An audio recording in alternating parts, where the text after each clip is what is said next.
Nah ini ada pertanyaan bagus bro dari Kriso. Yes. Gimana cara kita bisa tahan nafsu di market? Mungkin gue jawab dulu, habis itu lu bisa sambungin. Boleh. Cara tahan nafsu di market ya. Jadi teman-teman kayak tadi, misalnya kita bilang, oh ini ada potensi di sini.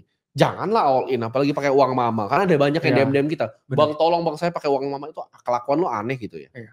Jadi satu, gunakan uang dingin. Dua, position sizing yang bener. Oke, ini ada play nih. Oke, 2,5% lah masuk. Iya. Ya, risking 1%, 2,5%, mentok 3%. 3% di swing, oke. Di swing 20% out gitu. Iya. Jadi lu harus bisa nahan nafsu. Kalau lu di market, lu masuk sebuah posisi, terus ada perasaan di hati lu, berarti udah salah. Karena di marketing kita harus kayak robot ya. Jadi teman-teman ini pelajaran ya. Teman-teman nggak boleh punya kecintaan terhadap suatu barang. Ya. Teman-teman nggak boleh jatuh cinta. Ini kan teman-teman nggak boleh jatuh cinta sama suatu koin. Ya, jangan jatuh cinta sama koin. Kalau memang fundamentalnya udah berubah, oke, accept bahwa itu udah berubah. Yes. Cut your losses. Jangan jatuh cinta sama satu koin, itu pertama. Dua, kalian harus bisa atur money management yang benar. Kayak tadi, maksimum 3%, 2,5%, 1%, scaling in 20%, good trade out. Jadi jangan terlalu nafsu ya, jangan all in. Kalau lu berinvestasi atau trading itu tidak sebosan nungguin cat kering. Berarti investasi lu salah. Berarti sistem lu salah. Bagus tuh ya. Ya. Trading dan investasi bagi kita berdua itu semebosankan nungguin cat tembok itu kering. Nah. Lu nontonin cat tembok kering bosan kan? Nah, harusnya lu ngeliat market persis seperti lu ngeliat cat tembok. Kalau mereka mungkin bosennya nunggu dibalas gebetan mungkin. Nah, kalau mereka itu jadi market itu jadi kayak mainan gitu buat Itu bukan mainan. Kalau udah ada emosi yang involved di sana, lu pasti bikin decision yang irasional. Makanya kita bahas ya, Bro ya. Di buku Crypto Trading Psychology, semua bias psikologi manusia itu kita bahas di sana. Ini ada pertanyaan dari Mordred. Cek gimana sih ngelatih sense di market, pola pikir, gimana sih cara dalam observasi makro. Kalau makro ya ini gue jujur ya, dalam hati gue yang paling dalam, gue jujur itu nggak bisa diajarin sebenarnya. Menurut gue, nggak tahu. Orang lain mungkin kalau bisa belajar di MIT Open Courseware Macro Investing 101. Tapi gue merasa makro atau bahkan sense technical analysis ya, gue kalau mau gue jujur ya, itu nggak bisa diajarin. Itu purely jam terbang. Kenapa gue bisa lihat kalau ada makro ini arahnya kemana? Karena gue udah 10 tahun di market. Yes. Bro kakak juga udah bertahun-tahun di market. Kita nggak baru 1-2 bulan di market ya. Gue udah 10 tahun di market dan itu pengalaman pribadi gue. Jadi gue udah sering lihat kalau rate cut segini akan kayak gini kayak S&P. S&P gini standar deviasi berapa sih dari Bitcoin, spreadnya berapa. Kira-kira uang dari Nvidia lari nggak ke Bitcoin lagi. Itu sense yang kalian nggak bisa get dengan hanya belajar. Tapi harus perlu praktek. Makanya itu yang kita selalu itu pilar utama kita kan di AC kan. Kita educate orang, kita empower juga. Kita keluarin riset supaya kalian ayo praktek ke market gitu. Lihat apa yang terjadi. Kita nggak pengen cuma ngajarin kalian modul-modul doang. Karena to be fair, useless kalau kalian cuma belajar dari nonton-nonton video seperti ini. Lu harus jadi praktisi di market, put your money in, rasain seperti apa rasanya naik dan turun. Kalau menurut lu gimana bro? Gimana caranya punya sense teknikal maupun makro seperti itu?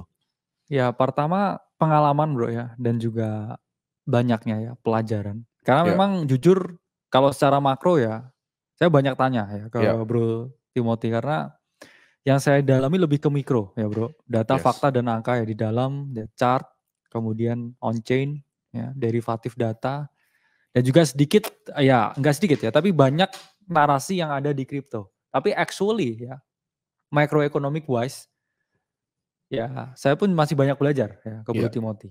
Dalam artian ya kita emang sama split lah, kita tugasnya. sama-sama belajar Kita split tugasnya. Skillnya beda soalnya. Ya, saya lebih ke dalam ya, kalau Bro Timothy ini lebih ke luar ya, secara pandangan makro dan juga view ya secara ekonomi, karena it's all about ya bro, ekonomi sebenarnya semuanya. Supply demand ya teman-teman harus pelajari, dan isu-isu di market memang banyak. Dan apakah kalau kita misalkan yang paling makro misalkan, saya yang paling makro, saya tahu suku bunga, potensi, inflasi dan lain sebagainya. Doesn't mean kamu juga selalu benar di market. Betul. Kamu pun yang paling jago technical, tarik-tarik garis, belum tentu juga. Benar. Selalu punya perspektif kedua sudut pandang, ya. Tapi memang market dalam jangka panjang itu adalah alat penimbang ya bro, bukan alat voting. Jadi selalu pikir long term value-nya seperti apa kalau mau berinvestasi. Karena misalkan seperti ini, oh ini keadaan makro sekarang nih buruk nih misalkan. Ini bakal, oke ini koreksi nih ke sini.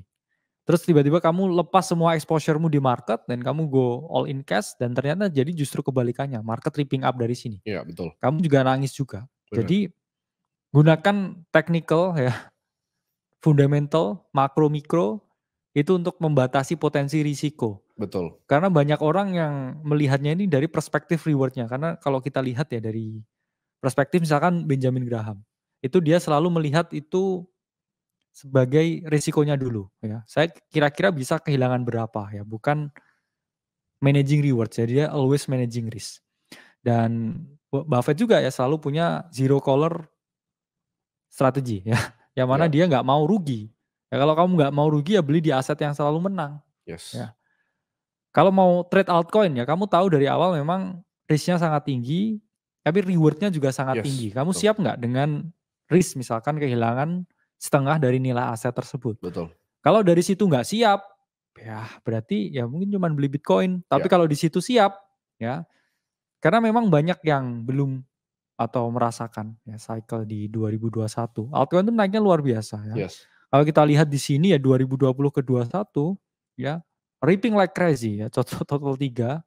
Ini kita bisa lihat ya tarik datanya naiknya ribuan persen bro ya. Dan bukan berarti ya ini adalah akhir. Karena kalau kita lihat ini total 3 juga patternnya pattern continuation ya.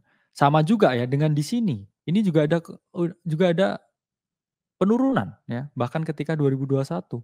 Apakah selanjutnya setelah itu naik ya dia naik ya. Cuman balik lagi kalau kamu nggak bisa menahan drawdown ya.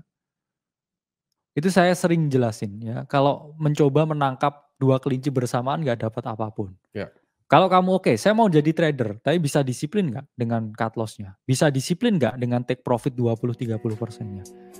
Kalau nggak bisa, oke saya mau jadi investor. Investor apa? Altcoin. Siap nggak nahan drawdown 50%? Nggak siap. Ya berarti mungkin apa nih siapnya? Ya betul.